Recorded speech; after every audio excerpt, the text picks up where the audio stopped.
name is and speech 1311, and I'm going to inform you on the Venus flytrap. Imagine that you are in the wetlands of South Carolina and you are swarmed by flies. You look around at the beautiful scenery and you see flooded lands with luscious plants.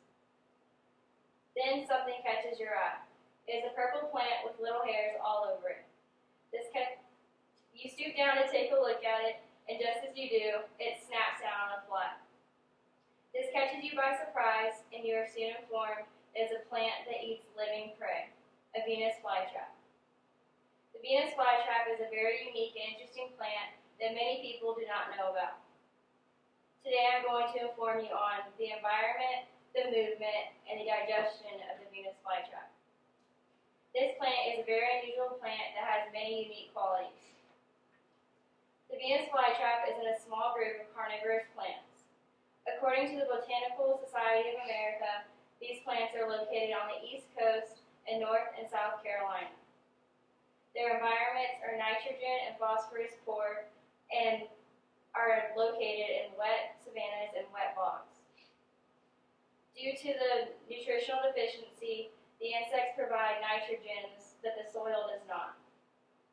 Just like every other plant, the Venus flytrap goes through photosynthesis to get its energy.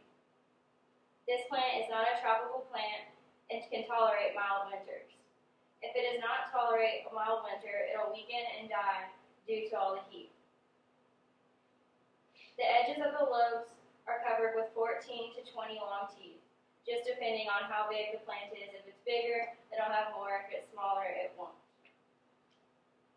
The Venus flytrap is a plant that is capable of rapid movement. It has a tracking structure that is lined with tiny hairs. Once the insect becomes in contact with two of the hairs, within 20 to 30 seconds, it'll close.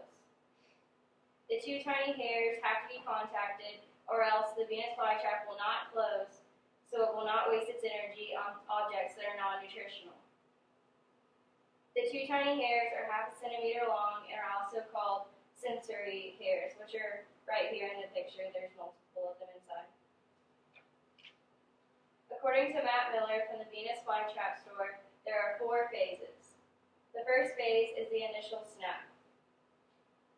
The initial snap is when the two hairs are triggered when the insect hits it, and it closes within 1/10 of a second. This all depends on the temperature, the light, and the health of how fast it closes. The second stage is the tightening stage. This is how the insect suffocates and kills the insect before it begins to digest. It only starts to tighten if something is trapped in it.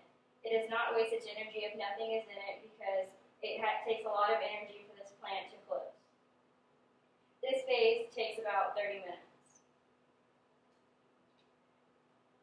The third phase is the sealing phase. This is when the teeth push up and out and they are no longer interlaced. The lobes of the rims are pushed together, creating a tight seal. Once there is a tight seal, the Venus flytrap releases digestive enzymes, which is also like an external stomach, as scientists would say. If an insect is too large, it will not be able to create a seal, and it will waste energy and die. So if like a large grasshopper was in the little plant, it would close and close and close, and it would just keep wasting energy until eventually it did not have any energy and it would die. This stage takes about 5 to 12 days for digestion of the insect and for it to be absorbed. Last is the reopening stage. This is when all the insect is absorbed and the plant is signaled to open again. If the insect is not absorbed and there is an exoskeleton left, it will be blown away by the wind, washed by the rain, or used for a lure for the next insect to come into the Venus flytrap. Many people do not know about this impressive plant. This plant is very interesting and unique, and many people do not know that it even exists or what it is capable of. Scientists still do not understand how such a small plant could go through such a large task just for nutrition. This plant is one of a kind and can live up to 20 years, just depending on, once again, the light and the soil and just where it lives.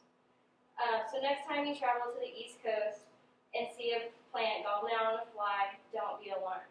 It is a Venus flytrap.